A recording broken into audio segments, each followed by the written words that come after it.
नमस्कार बच्चों। सिद्धांत यूट्यूब चैनल में आपका हार्दिक स्वागत है, अभिनंदन है। आइए देखिए, हमारा जो चैप्टर चल रहा था वो था केमिकल काइनेटिक्स। कौन सा? Chemical kinetics. और उसमें हम पढ़ रहे थे अभिक्रिया वेग को प्रभावित करने वाले कारक, और उसमें दो कारक हमने एक्सप्लेन कर लिए थे कंप्लीट। एक तो सांद्रता का प्रभाव और दूसरा किसका? ताप का प्रभाव। और ताप के प्रभाव में हमने आरएमएस का समीकरण पढ़ा था, फिर आगे उसको हमने डेराइव किया था, ग्राफ वगैरह बनाया था उस पर आधारित, फिर हमने न्यूमेरिकल्स किए थे, अंतराल समीकरण वगैरह सब कुछ निकाल लिया। अब एक छोटी सी टर्म्स इसमें पढ़ते हैं अपन, यहां से सवाल पूछ लिया जाता है आपसे। एक होती है सक्रियण ऊर्जा, एक होती है दहली ऊर्जा, एक औसत ऊर्जा होती है। ये क्या होती है ऊर्जाएं? और एक ग्राफ आएगा इससे रिलेटेड, जैसे एक ऊष्माक्षेपी अभिक्रिया हो, एक ऊष्मा शोषी अभिक्रिया हो। तो ऊष्माक्षेपी के लिए, ऊष्मा शोषी के लिए, मतलब ऊष्माक्षेपी ऊष्मा शोषी दोनों के लिए ग्राफ आपसे पूछ सकता है, किसी के लिए भी ग्राफ कि ऊष्माक्षेपी की अभिक्रिया के लिए ग्राफ बनाइए या ऊष्मा शोषी अभिक्रिया के लिए ग्राफ बनाइए। किस किस के बीच? एक तो स्थितिज ऊर्जा दे देगा आपको, और एक अभिक्रिया निर्देशांक या अभिक्रिया की प्रगति कि कितनी अभिक्रिया संपन्न हो गई। तो इसके बीच में ग्राफ बनवा लेगा आपसे। तो देखिए, अपन ग्राफ बनाते हैं और फिर उसके आधार पर अपन ये जो आपके गतिज ऊर्जा है, सॉरी गतिज नहीं, जो सक्रियण ऊर्जा है आपकी, दहली ऊर्जा है, क्या क्या होती है उनको अपन डिफाइन करते हैं। तो आपसे पूछ लिया जाता है, देखो मैं ग्राफ बनाता हूं यहां से, दो ग्राफ।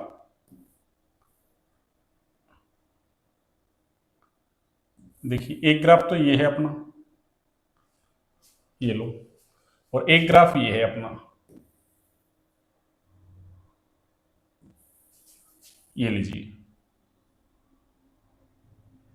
हाँ जी, दो ग्राफ हो गए अपने। और ग्राफ किस किस के बीच है आपके? एक तो स्थितिज ऊर्जा, स्थितिज ऊर्जा, स्थितिज ऊर्जा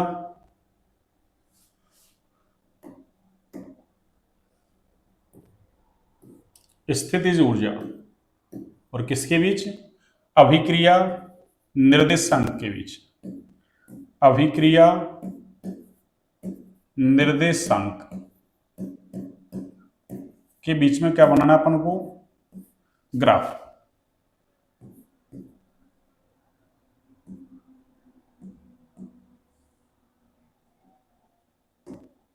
अभिक्रिया निर्देशांक के बीच क्या बनाना अपन को? ग्राफ।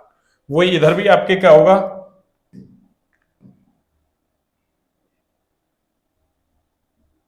चलिए इधर देखो, वही स्थितिज ऊर्जा, स्थितिज ऊर्जा, और किसके बीच? वही अभिक्रिया निर्देशांक के बीच क्या बना रहे हैं हम? ग्राफ। अभिक्रिया निर्देशांक।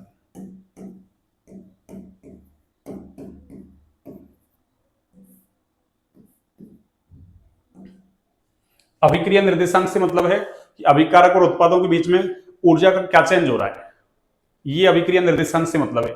ये अभिक्रिया की प्रगति भी कह सकते हैं इसको, अभिक्रिया की प्रगति, अभिक्रिया की प्रगति।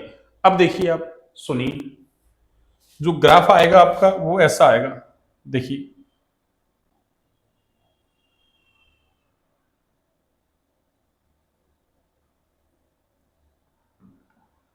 हाँ जी, देखिए इस तरीके का ग्राफ आएगा आपके।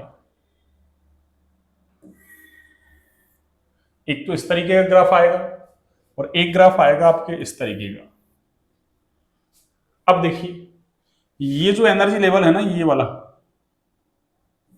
वाला एनर्जी लेवल है,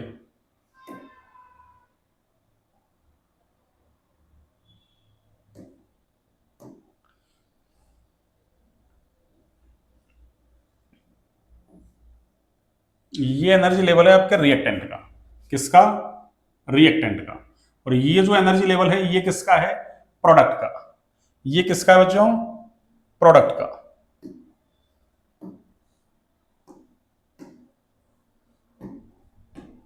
देखिए,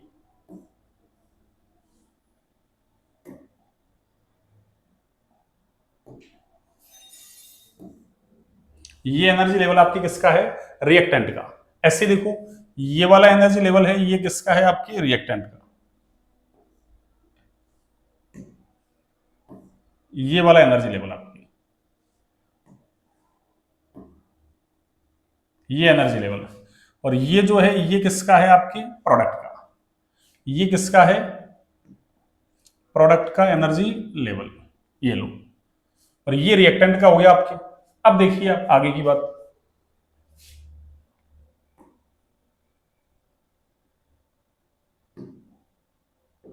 इधर मैं क्या लिख दूं, यहां देखो, ये क्या है, आपके रिएक्टेंट, ये आपके रिएक्टेंट है,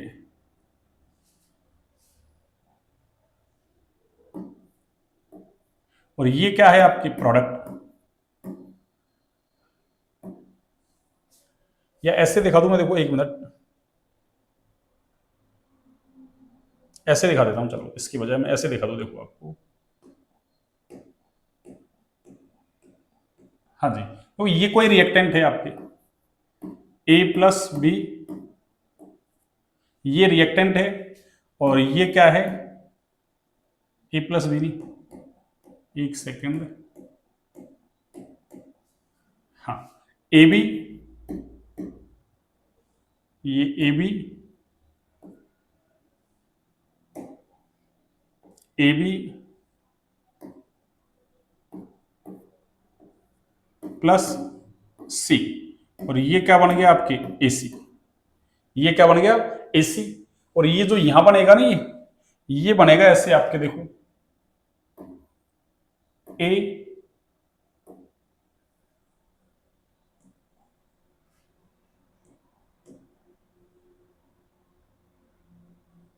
तो इसको मैं ऐसे बना दूं, देखो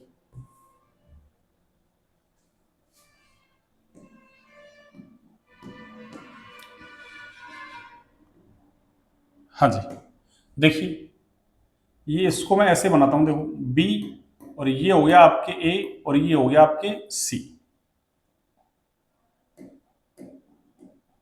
बी, ये ए, और ये क्या है, सी। क्यों, देखिए बी के और ए के बीच तो क्या होगा, बॉन्ड टूटेगा, ए और बी के बीच तो बॉन्ड टूटेगा ना। मैंने इसको ऐसे लिख दिया, बी ए, क्या फर्क पड़ रहा है उससे, ए और बी के बीच बॉन्ड टूट रहा है, और देखो बन क्या रहा है हमारे पास, एसी। तो इसके और इसके बीच क्या हो रहा है, बॉन्ड बन रहा है, इसके और इसके बीच क्या हो रहा है, बॉन्ड बन रहा है। ये लो, इनके बीच बॉन्ड बन रहा है।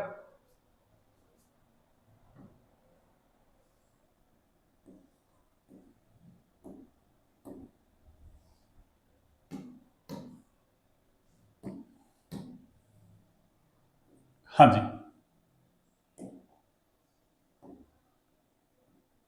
इसके बीच बॉन्ड बन रहा है, ठीक है, इसके बीच बॉन्ड क्या हो रहा है, बन रहा है।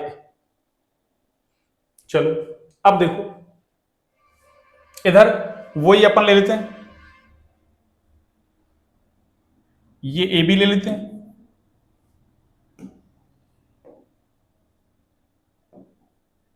हाँ जी, ये वही ए बी हो गया आपकी,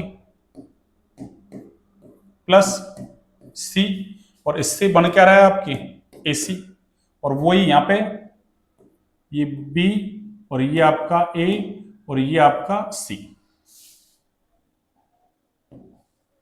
और ये इनके बीच बॉन्ड टूट रहा है, और इनके बीच बॉन्ड बन रहा है।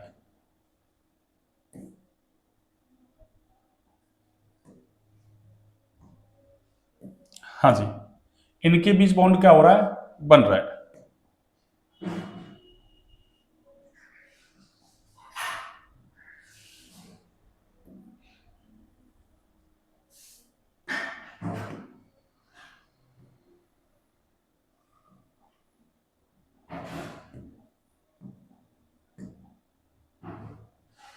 हाँ जी, इनके बीच क्या हो रहा है, बॉन्ड बन रहा है।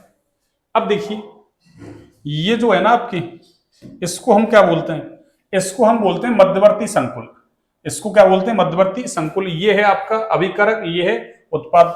यानी चाहो तो मैं ऐसे लिख दूं, ये चलो रिएक्टेंट ही आपको पता ही है, ये क्या है आपका रिएक्टेंट। अब देखिए,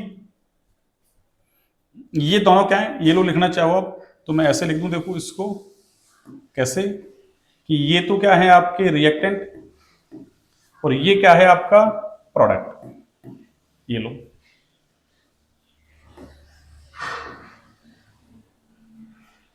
ये आपका प्रोडक्ट, ऐसे ये आपका रिएक्टेंट है,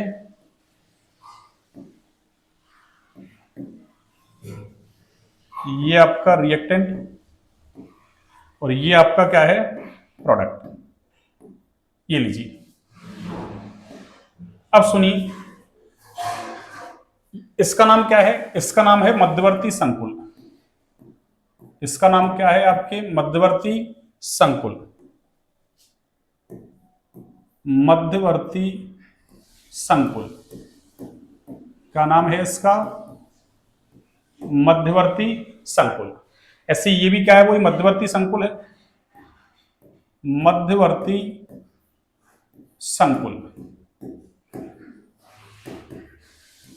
मींस रिएक्टेंट जब प्रोडक्ट में कन्वर्ट होते हैं तो बीच में एक कॉम्प्लेक्स बनता है और उस कॉम्प्लेक्स का नाम क्या है, इंटरमीडिएट कॉम्प्लेक्स, या कह दो हिंदी में कहो तो मध्यवर्ती संकुल। यानी अभिकारक और उत्पाद के बीच में एक मध्यवर्ती स्पीसीज बनती है, उसका नाम ही क्या है, मध्यवर्ती संकुल।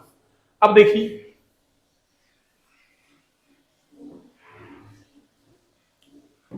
जो ये यहां से लेकर और ये यहां तक का जो एनर्जी लेवल है ना आपका, ये वाला,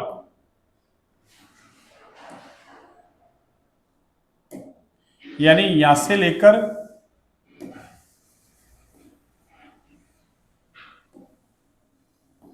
और यहां तक का जो एनर्जी लेवल है आपका, ये वाला, इसको हम क्या बोलते हैं, इसी को सक्रियण ऊर्जा बोलते हैं। जैसे रिएक्टेंट से लेना है आपको, कहां से, रिएक्टेंट से लेकर और मध्यवर्ती संकुल के बीच का जो एनर्जी, ये गैप है, इसी का नाम क्या है, सक्रियण ऊर्जा। ये लो, ये आपकी क्या है, सक्रियण ऊर्जा। ये क्या हो गई, सक्रियण ऊर्जा। ठीक है। अब देखिए एक चीज और काम की,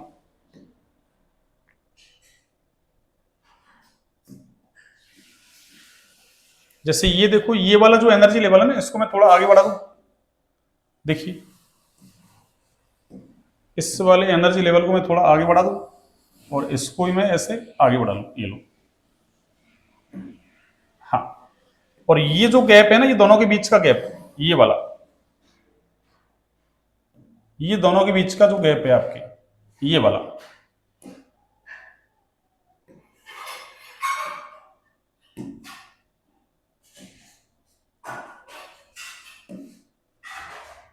ये जो एनर्जी गैप है आपकी, ये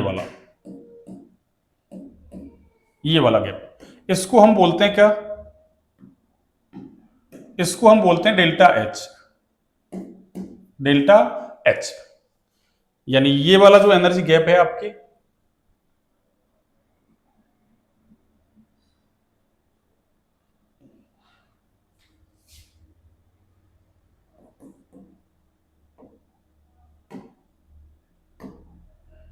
हाँ जी, ये जो एनर्जी गैप है आपकी, ये वाला एनर्जी गैप, ये वाला, इसका नाम क्या है, देखिए आप,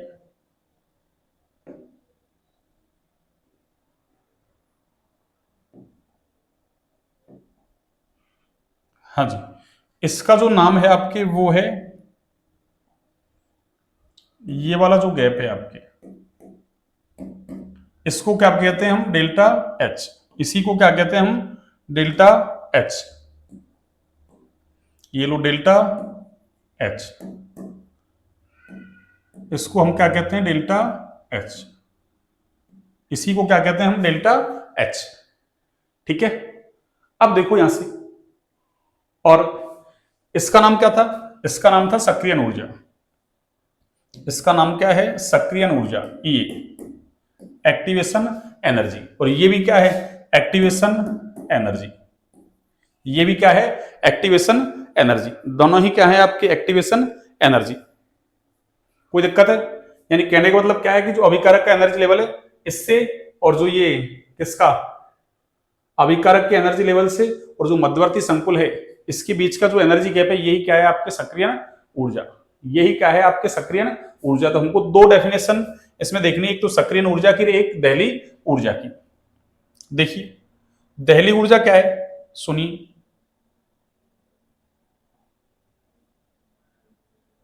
दहली ऊर्जा है आपके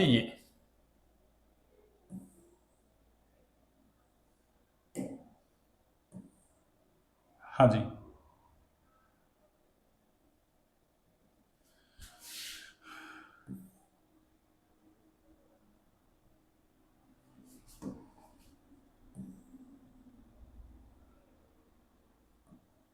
ये लो। दहली ऊर्जा क्या है, देखो दहली ऊर्जा है आपकी ये वाली। देखिए ये दहली ऊर्जा है आपकी, यहां मैं लिख देता हूं आपको, ये कौन सी ऊर्जा है, दहली ऊर्जा। ये वाला जो एनर्जी है लेवल, इसी को हम क्या बोलते हैं, दहली ऊर्जा। कौन सी ऊर्जा, दहली ऊर्जा। ये लो, ये जो एनर्जी का गैप है इसका नाम क्या है, ये है आपके दहली ऊर्जा, ईटी। ये क्या है आपके दहली ऊर्जा। और देखिए ऐसे यहां भी क्या होगा, ये दहली ऊर्जा हो जाएगा आपके, ये क्या हो जाएगा, दहली ऊर्जा।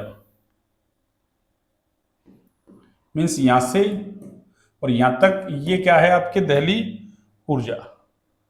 कौन सी ऊर्जा, दहली ऊर्जा, यानी ई और आगे टी, थ्रेशोल्ड एनर्जी, दहली ऊर्जा, थ्रेशोल्ड एनर्जी, ये दहली ऊर्जा है आपकी।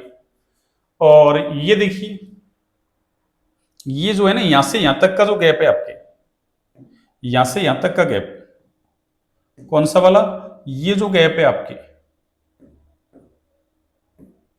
ये गैप, ये क्या है आपके, यहां से कहां से, ये जीरो लेवल से लेकर रिएक्टेंट तक का जो एनर्जी लेवल है ना, ये वाला, ये वाला, ये वाला जो एनर्जी गैप है आपके, तो इसका नाम क्या है, इसका नाम है आपके ई एवरेज। कौन सा, ई एवरेज।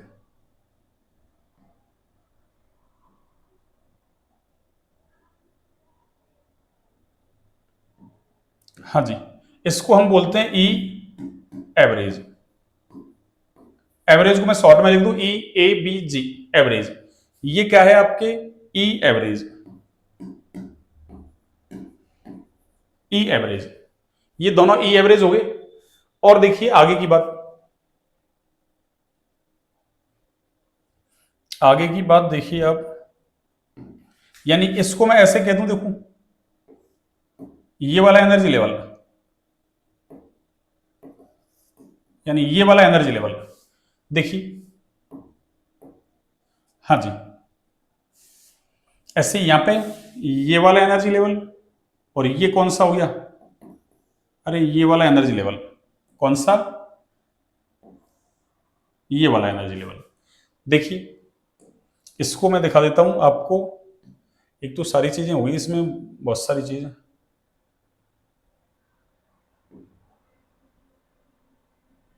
देखिए देखो ये जो है ना, ये इसको हम बोलते हैं एचपी। इसको क्या बोलते हैं हम, ये वाला जो एनर्जी लेवल है ना, इसको तो हम बोलते हैं एच आर।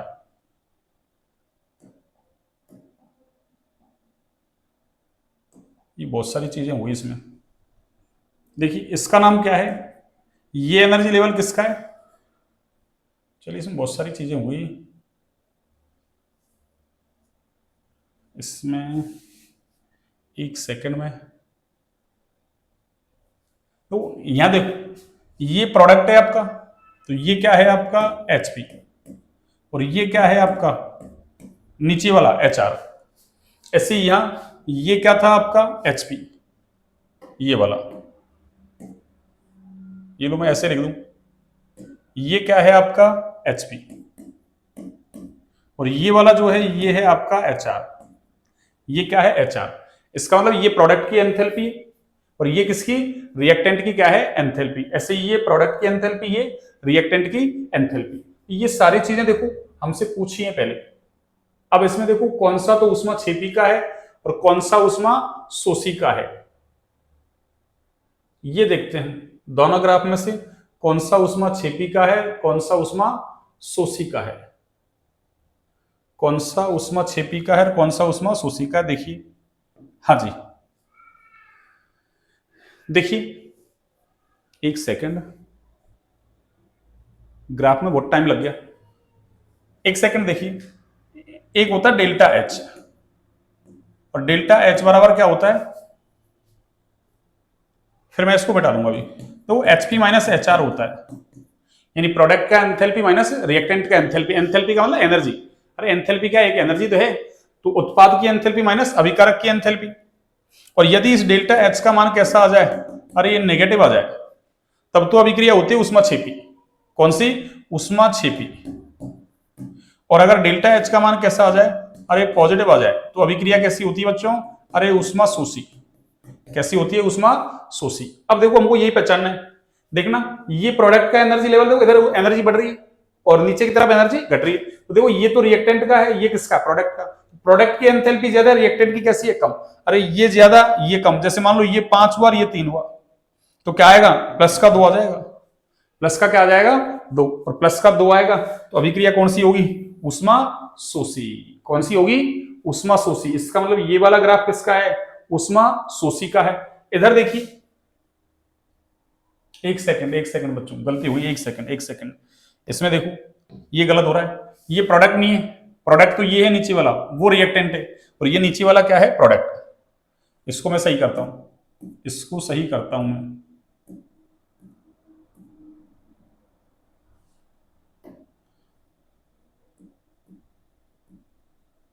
हाँ जी, ये क्या है आपके?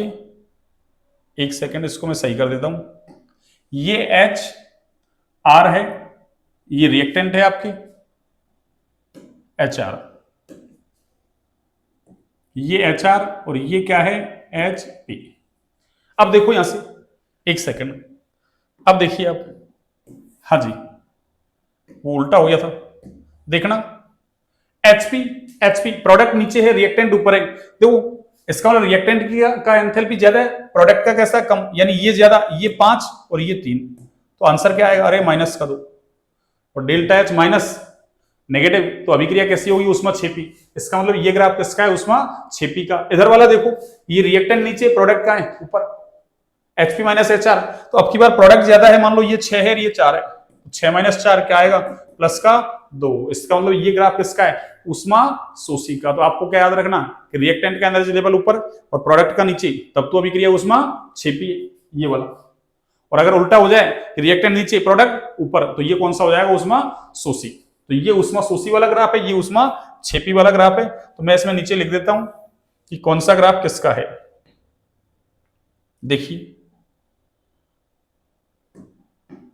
ये ग्राफ जो है आपके, ये कौन सा है? ऊष्माक्षेपी अभिक्रिया का। कौन सी अभिक्रिया का बच्चों? ऊष्माक्षेपी अभिक्रिया का। तो आपसे एक सवाल तो सीधे ऐसे पूछ ले कि ऊष्माक्षेपी अभिक्रिया के लिए स्थितिज ऊर्जा और अभिक्रिया निर्देशांक के मध्य में ग्राफ बनाइए। तो क्षेपी पूछे तो ये बनाना है, शोषी पूछे तो वो। ये कौन सा है? ऊष्माशोषी अभिक्रिया का ग्राफ। किसका है बच्चों? अरे ऊष्माशोषी अभिक्रिया का ग्राफ। ऊष्माशोषी अभिक्रिया, ऊष्माशोषी अभिक्रिया का ग्राफ है। कौन सी अभिक्रिया? ऊष्माशोषी अभिक्रिया का। ये लो, ये आपके ऊष्माशोषी अभिक्रिया का ग्राफ है, और ये किसका था? ऊष्माक्षेपी अभिक्रिया का। ये किसका है? ऊष्माक्षेपी अभिक्रिया का।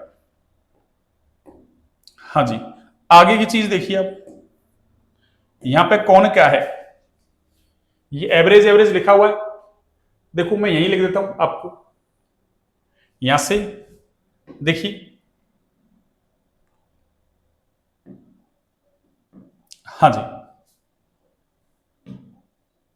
हाँ देखना, यहां से देखो एक ये तो क्या है? ये तो है आपकी सक्रियण ऊर्जा। ये तो क्या है आपकी? सक्रियण ऊर्जा, एक्टिवेशन एनर्जी। ये क्या है? सक्रियण ऊर्जा। ये सारी चीजें पढ़ने वाले हैं हम अभी। आज का लेक्चर यही है, सक्रियण ऊर्जा, ये लो। और ईटी क्या है? ईटी को बोलते हैं थ्रेशोल्ड एनर्जी, मींस दहली ऊर्जा। कौन सी ऊर्जा है बच्चों? ये दहली ऊर्जा,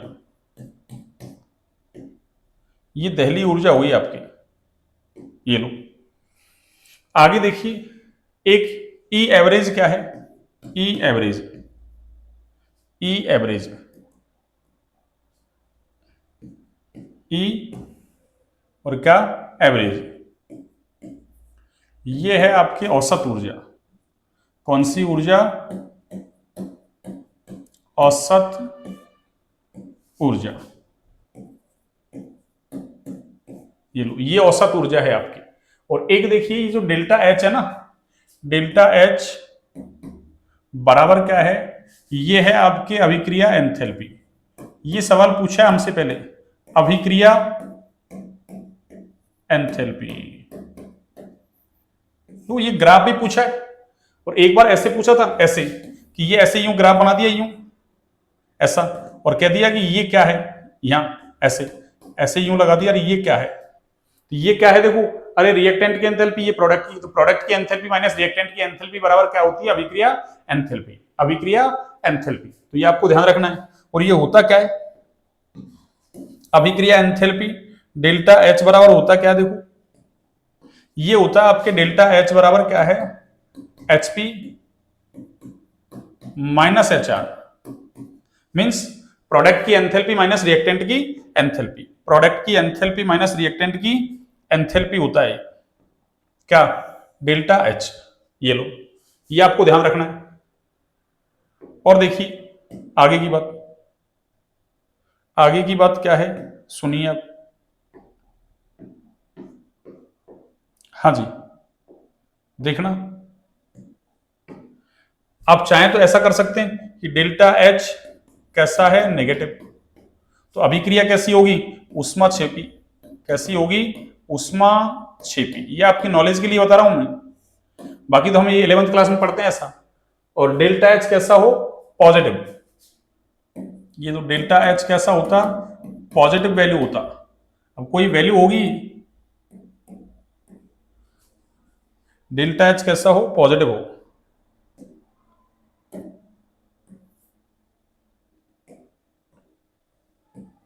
हाँ जी, डेल्टा एच कैसा हो? पॉजिटिव हो। तो ये अभिक्रिया होगी आपके ऊष्मा शोषी। कौन सी बच्चों? ऊष्मा शोषी। ये ऊष्मा शोषी अभिक्रिया। कौन सी अभिक्रिया? ऊष्मा शोषी। ये लो, ऊष्मा शोषी अभिक्रिया। तो ये सारी टर्म्स मैंने लिख दी यहां, देखो आपको। तो ये क्या है? सक्रिय ऊर्जा लिख दिया। ईटी क्या है? ईटी कहां गया? ये रहा ईटी। ये दहली ऊर्जा है आपकी। ई एवरेज क्या है? ये यहां से यहां तक का, यानी रिएक्टेंट से लेके, और ये जो जीरो लेवल है यहां तक का, ये क्या है? औसत ऊर्जा। और डेल्टा एच क्या होता है? अभिक्रिया एंथैल्पी होती है। ये डेल्टा एच है, जो क्या होती है? एचपी माइनस एच आर, यानी प्रोडक्ट की एंथैल्पी माइनस रिएक्टेंट की एंथैल्पी। पी लिखा हुआ है कहीं, वो प्रोडक्ट है, आर लिखा हुआ वो रिएक्टेंट है। जैसे इसमें देखो, ये हमारे पास क्या है? अरे ये प्रोडक्ट है हमारे पास, ये लो। तो आपको यदि ग्राफ आता है तो आपको इतनी सारी चीजें नहीं लिखनी, ये तो मैंने आपको समझाने के लिए लिख दी इतनी सारी चीजें, ठीक है ना। आपको तो कितना लिखना है? यहां से ये बनाना है, ये बनाना है, और ये ईटी वगैरह सारी मत दिखाओ, बस ई को दिखा दो आप, और डेल्टा एच को दिखा दो बस। ये सारे लिखने की जरूरत नहीं है आपको, ये मुझे तो समझानी थी, इसलिए मैंने तो आपको लिख दी सारी चीजें, ठीक है। किसी को दिक्कत है क्या? अब देखिए ये होती क्या है, सक्रियण ऊर्जा वगैरह होती क्या है, सुनो इसको समझ लो आप, फिर हम डेफिनेशन वगैरह लिखेंगे, वो सारी बात हम कर लेंगे।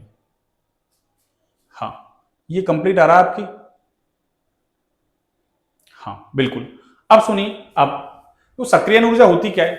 तो औसत ऊर्जा तो क्या है? जैसे इसको आप एक एग्जांपल से समझ लो, ऐसे कि मान लो जैसे आपको डॉक्टर बनना है। अब डॉक्टर बनना तो क्या करना पड़ेगा आपको? अरे 10th क्लास तो पास कर लिया, वो तो सारे करते हैं। अब आपको क्या 11th क्लास में, और यूं कहो आप 12th क्लास जब पास करोगे तो आपके पास बायोलॉजी का होना जरूरी है। मान लो आपके पास तो आर्ट्स है, तो क्या डॉक्टर बन सकते हैं? नहीं। तो इसका मतलब क्या हुआ? उसके लिए बायोलॉजी का होना जरूरी है। अब हर बच्चा 11वीं और 12वीं क्लास में क्या बायोलॉजी पढ़ के आ रहा है? वो फिजिक्स भी पढ़ रहा है, केमिस्ट्री पढ़ रहा है, और क्या पढ़ रहा है? अरे फिजिक्स, केमिस्ट्री और बायोलॉजी पढ़ रहा है। अब इसका मतलब हर बच्चे के पास 11 12 का ज्ञान है सबके पास, यानी उनके पास औसत ऊर्जा है। ये औसत ऊर्जा जो है ना, ये औसत ऊर्जा हो गई। और ये कौन है? ये अभिकारक है ना ये। अरे ये अभिकारक, ये तुम हो गए। ये कौन हो गए? तुम। तो अब तुम्हारे पास क्या है? औसत ऊर्जा है। अब औसत ऊर्जा का मतलब, अरे जो ये कहा था मैंने कि 11वीं 12वीं आप 12th क्लास पास होने चाहिए किससे? बायोलॉजी से। इसका मतलब सबके पास अपना अपना ज्ञान है, यानी सबके पास अपनी अपनी क्या है? एवरेज एनर्जी है। यानी किसी के पास ज्यादा है, किसी के पास कम है, लेकिन है सबके पास। अब क्या हुआ?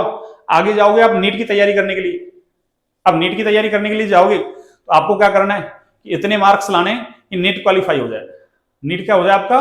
क्वालिफाई। तो आपके पास औसत ऊर्जा थी, और फिर क्या करना है आपको? डॉक्टर बनना है। तो अरे औसत ऊर्जा तो रखनी पड़ेगी सबको।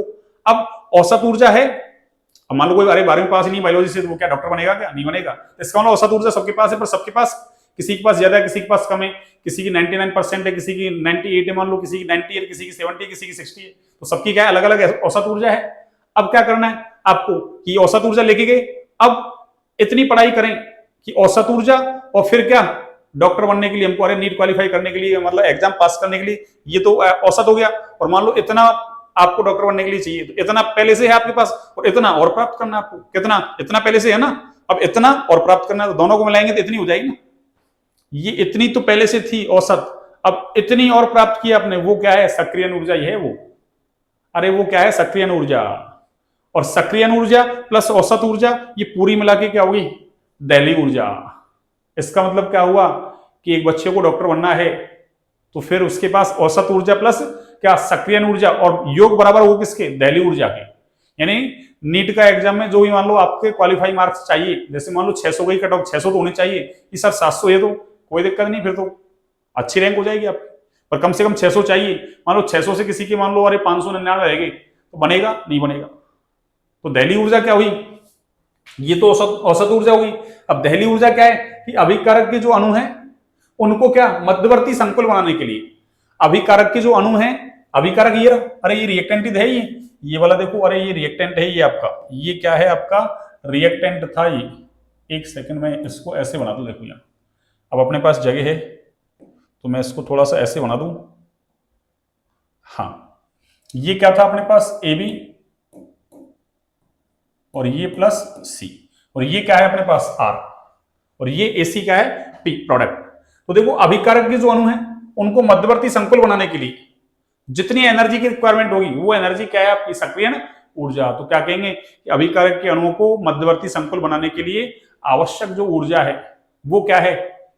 अरे वो क्या है? सक्रियण ऊर्जा। और दैलीय ऊर्जा क्या है? ये प्लस ये, अरे ये इतनी तो ये होगी ना आपकी, ये तो औसत होगी, और देखो इतनी और मिलाई, तो इसको मिला के तो क्या है आपके? दैलीय ऊर्जा। तो क्या कहेंगे कि अगर अभिकारक के अणुओं को उत्पाद में कन्वर्ट होना है, तो जो एक मिनिमम एनर्जी चाहिए, एक मिनिमम क्या चाहिए? एनर्जी, वो क्या है आपकी? दैलीय ऊर्जा। अरे मान लो एक छोटा बच्चा है, अब वो डॉक्टर बनने तक के लिए उसके पास जो एनर्जी चाहिए ना, वो मिनिमम ही तो ही, वही क्या है? उसकी दैलीय ऊर्जा है। अब आप चाहे तो ऐसे कर सकते हैं, पहले उसने औसत प्राप्त कर ली, फिर इतनी तो प्राप्त कर ली, और उसको एक्स्ट्रा और प्राप्त करनी कितनी? सक्रियण ऊर्जा के बराबर।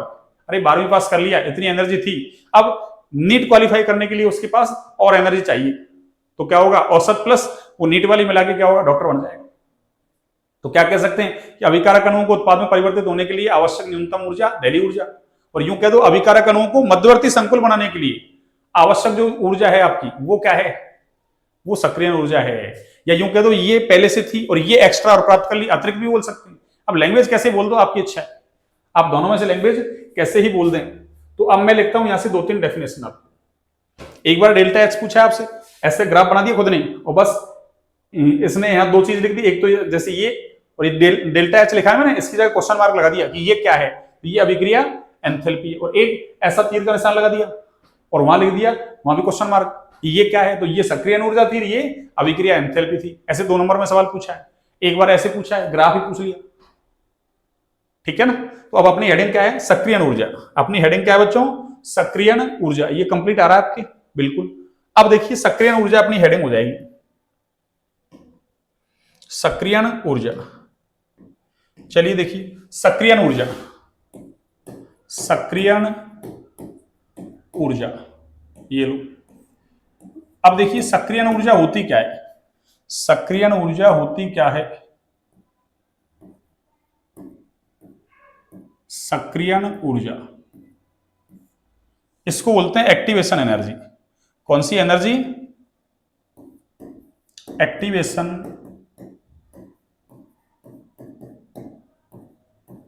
एनर्जी। इसका नाम क्या है, एक्टिवेशन एनर्जी, एक्टिवेशन एनर्जी। अब देखिए एक्टिवेशन एनर्जी होती क्या है, सुनिए अब, एक्टिवेशन एनर्जी होती क्या है, सुनिए आप। हाँ जी,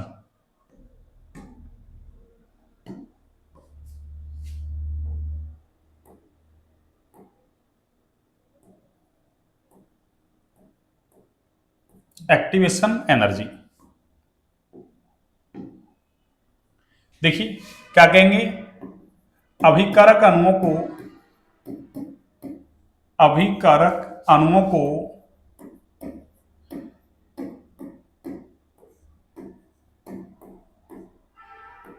मध्यवर्ती, क्या, मध्यवर्ती संकुल बनाने के लिए, मध्यवर्ती संकुल बनाने के लिए, बनाने के लिए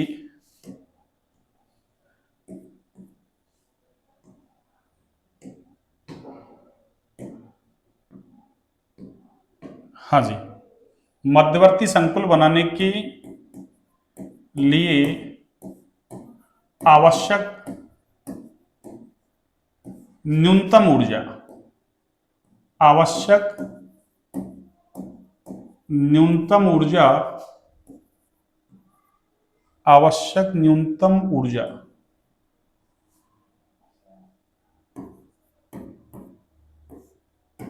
दहली ऊर्जा कहलाती है। कौन सी ऊर्जा, दहली ऊर्जा कहलाती है। आवश्यक न्यूनतम ऊर्जा क्या कहलाती है, दहली ऊर्जा। एक डेफिनेशन तो ये होगी आपकी। अगली देखिए, सॉरी सॉरी दहली नहीं, अरे सक्रियण ऊर्जा है ये, दहली ऊर्जा नहीं, दहली लिख दिया गलती से। हाँ दहली ऊर्जा नहीं, सक्रियण ऊर्जा, डेफिनेशन हमारी सक्रियण ऊर्जा चल रही है, सक्रियण ऊर्जा कहलाती है।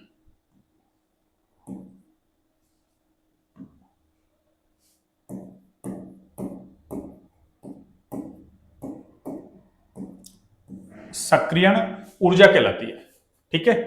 अब अगली देखो दहली ऊर्जा, अगली हेडिंग क्या है अपनी, दहली ऊर्जा, ये लीजिए।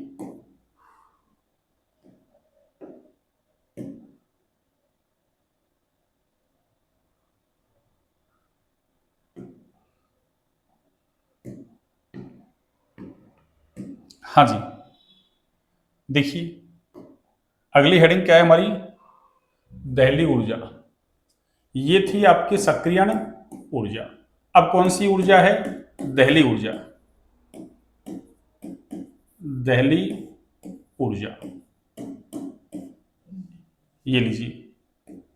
और दहली ऊर्जा को हम बोलते हैं थ्रेशोल्ड एनर्जी। कौन सी, threshold,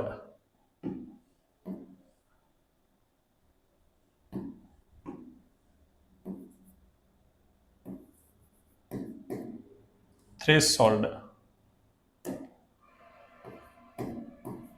energy, threshold energy.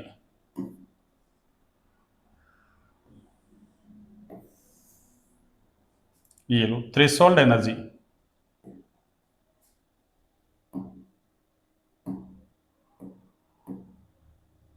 Threshold energy. देखिए थ्रेशोल्ड एनर्जी क्या है, इसके बारे में क्या कहेंगे अपन। हाँ जी, अभिकारक अणुओं को उत्पाद में परिवर्तित होने के लिए, तो क्या कहेंगे, अभिकारक अणुओं को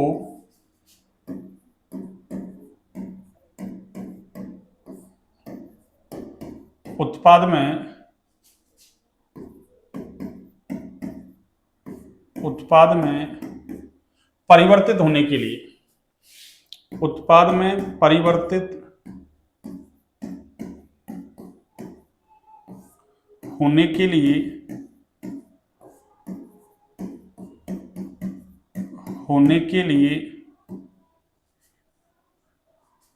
आवश्यक न्यूनतम ऊर्जा, आवश्यक न्यूनतम ऊर्जा क्या कहलाती है? दहली ऊर्जा कहलाती है। दहली ऊर्जा कहलाती है। ये लीजिए, मीन्स क्या कह सकते हैं अपन, अर्थात क्या होगा, ई टी बराबर क्या होगा, ई टी बराबर आपके ई एवरेज औसत ऊर्जा प्लस क्या होगा, ई ए का मतलब सक्रियण ऊर्जा, ई ए का मतलब सक्रियण ऊर्जा। ये फॉर्मूला हो गया आपका। ईटी बराबर क्या है, ये फॉर्मूला हो गया आपका। ये लो, इसमें छोटी छोटी चीजें हमको याद रखनी है। सक्रियण ऊर्जा की डेफिनेशन पूछ ले, दहली ऊर्जा की डेफिनेशन पूछ ले, ग्राफ पूछ ले, ऊष्मा क्षेपी, ऊष्मा शोषी किसी का भी, या फिर ग्राफ बना के आपको ऐसे दे दे, जैसे डेल्टा एच है उसमें क्वेश्चन मार्क लगा दिया, ई ए में क्वेश्चन मार्क लगा दिया और पूछ ले ये क्या है। तो एक बार पूछा था कि अभिक्रिया एंथैल्पी और एक सक्रियण ऊर्जा, और फिर कि सक्रियण ऊर्जा की परिभाषा लिख दो, फिर परिभाषा लिखनी थी। तो दोनों ही न्यूनतम है, देख लो, ये भी न्यूनतम है और ये भी क्या न्यूनतम, पर वो मध्यवर्ती संकुल बनाना है, जबकि यहाँ अभिकारक को उत्पाद में क्या होना है, कन्वर्ट। तो जो मिनिमम एनर्जी चाहिए वो क्या है, दहली ऊर्जा, और मध्यवर्ती संकुल बनाने के लिए चाहिए वो क्या है आपकी, वो क्या है आपकी, अरे वो क्या है आपकी, सक्रियण ऊर्जा। इस तरीके से हमको याद रखना है। अब देखिए अगली हेडिंग क्या है अपनी, अगली हेडिंग एक बार मैं थोड़ा देख लूं, क्लास बड़ी तो नहीं हो जाएगी। हाँ जी, चलिए इसको भी देख लेते हैं। उत्प्रेरक का प्रभाव, अभिक्रिया वेग पर किसका प्रभाव, उत्प्रेरक का प्रभाव। देखिए अगली हेडिंग क्या है हमारी, अभिक्रिया वेग पर किसका, उत्प्रेरक का प्रभाव। जो तीसरा प्रभाव चल रहा है हमारा, मींस अभिक्रिया वेग पर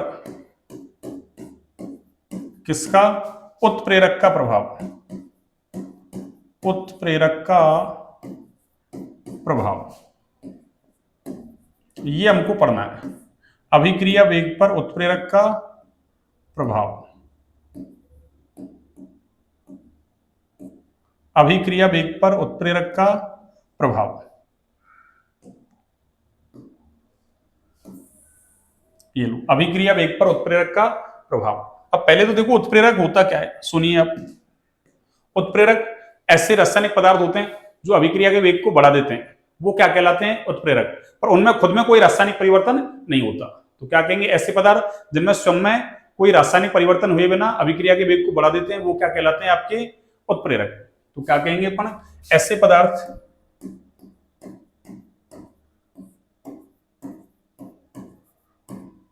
जिनमें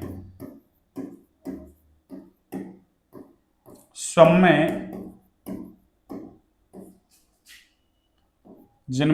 में कोई रासायनिक परिवर्तन हुए बिना, स्वयं में कोई रासायनिक परिवर्तन हुए बिना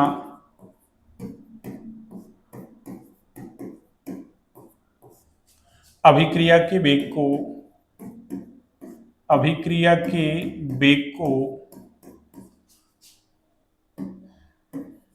बढ़ा देते हैं, क्या कहलाते हैं, उत्प्रेरक कहलाते हैं। उत्प्रेरक कहलाते हैं, उत्प्रेरक कहलाते हैं, उत्प्रेरक कहलाते हैं। जैसे देखिए एक एग्जांपल देता हूं मैं, जैसे ये KClO3 ले लिया हमने, KClO3, और इसको हम बोलते हैं पोटेशियम क्लोरेट। और जब हम, ये अभिक्रिया धीरे होती है बहुत, ये अभिक्रिया बहुत धीरे होती है, इसमें यदि उत्प्रेरक डाल दिया जाए, उत्प्रेरक क्या, MnO2 डाल दिया जाए, मैग्नीज डाइऑक्साइड, तो ये अभिक्रिया फास्ट हो जाती है। जैसे यहां उत्प्रेरक क्या ले लिया अपन ने, MnO2,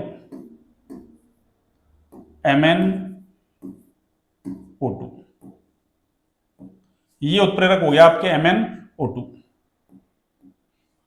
तो ये अभिक्रिया फास्ट हो जाएगी।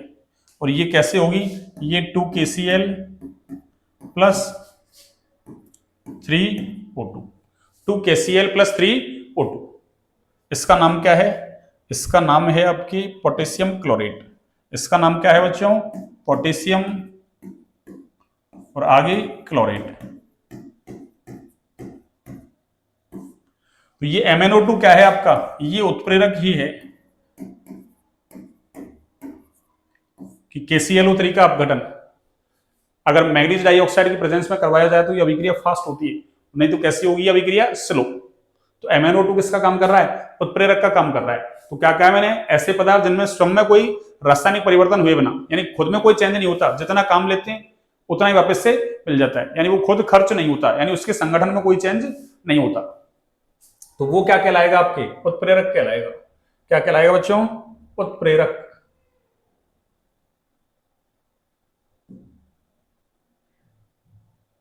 उत्प्रेरक कहलाएगा।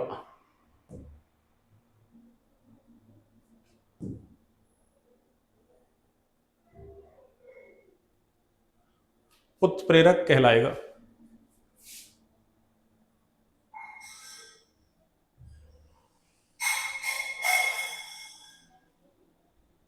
हाँ जी, तो ये उत्प्रेरक कहलाएगा। अब उत्प्रेरक के बारे में कुछ इसके गुणधर्म वगैरह देखते हैं और फिर ये करता क्या है। देखो उत्प्रेरक जो है ना अभिक्रिया में, अरे अभिक्रिया में हमको अभिक्रिया होने के लिए अभिकारक अणु को पहले मध्यवर्ती संकुल बनाना जरूरी है। अगर मध्यवर्ती संकुल ही नहीं बना, इतनी एनर्जी नहीं मिली, तो फिर वो उत्पाद नहीं बनाएगा।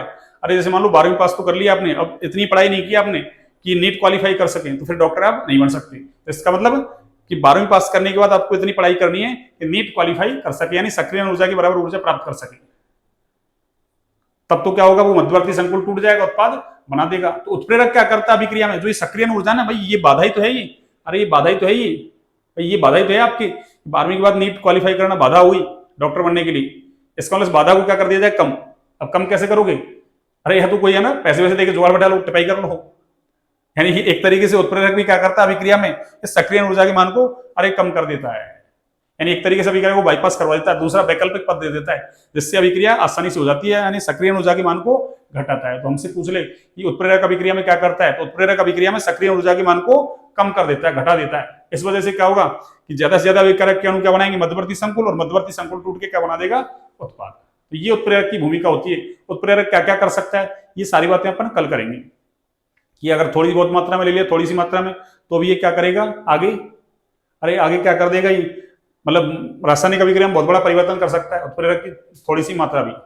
ऐसे ये जो डेल्टा एच लिखा अपन ने अभिक्रिया एंथैल्पी, इसको प्रभावित नहीं करता।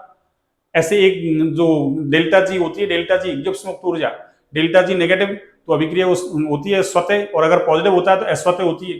तो ये डेल्टा जी में भी कोई चेंज नहीं करता, ये अभिक्रिया स्वतः होगी या अस्वतः। ये केवल स्वतः प्रवर्तित अभिक्रियाओं के वेग को बढ़ाता है, अस्वतः वालों को नहीं बढ़ाता। एक ये साम्य स्थिरांक के मान को प्रभावित नहीं करता है, बस ये अग्र और पश्च दोनों अभिक्रियाओं के वेग को बढ़ा देता है, यानी साम्यावस्था को जल्दी स्थापित कर देता है। बाकी उसमें कोई चेंज नहीं करता, केवल करता क्या है, सक्रिय ऊर्जा के मान को घटाता है बस। ठीक है, तो इन बातों को अपन करेंगे कल, और कल एक ग्राफ भी बनाएंगे, ग्राफ पूछता है आपसे, और कल उसको उत्प्रेरक को कंप्लीट करके, और लास्ट में अपना बचेगा एक कौन सा, संघट सिद्धांत, टक्कर सिद्धांत, कॉलिजन थ्योरी, उसको कंप्लीट करेंगे। ठीक है बच्चों, चलिए तो आज की क्लास को यहीं तक रखते हैं। क्लास अच्छी लगे तो क्लास को लाइक सब्सक्राइब शेयर करें ज्यादा से ज्यादा, क्योंकि अपने 739 सब्सक्राइबर हो गए, लगातार अपने सब्सक्राइबर वगैरह सब कुछ अच्छा बढ़ रहा है, वॉच टाइम वगैरह सब कुछ अच्छा, 2000 वॉच मतलब 2000 घंटे कंप्लीट हो गए, अब तो 2041 घंटे हो गए शायद, 41। ठीक है ना, तो ये तो आपकी 5 दिन पीछे का है डेटा, तो अपन जल्दी 1K की तरफ जा रहे हैं, और वॉच टाइम भी 4000 वॉच है ना आवर्स की तरफ जाएंगे जल्दी। ठीक है, चलिए इसी तरीके से आपका साथ बना रहे, क्लास को ज़्यादा से ज़्यादा शेयर करें ताकि और लोगों को भी फायदा हो। जिनको केमिस्ट्री से डर लगता है ऐसे बच्चों को शेयर करें। केमिस्ट्री को बच्चे टिपिकल सब्जेक्ट मानते हैं, टिपिकल नहीं है, केमिस्ट्री आसान सब्जेक्ट है, बस थोड़ा सा उसकी अप्रोच को समझना पड़ेगा आपको। ठीक है बच्चों, चलिए तो आज की क्लास को यहीं तक रखते हैं।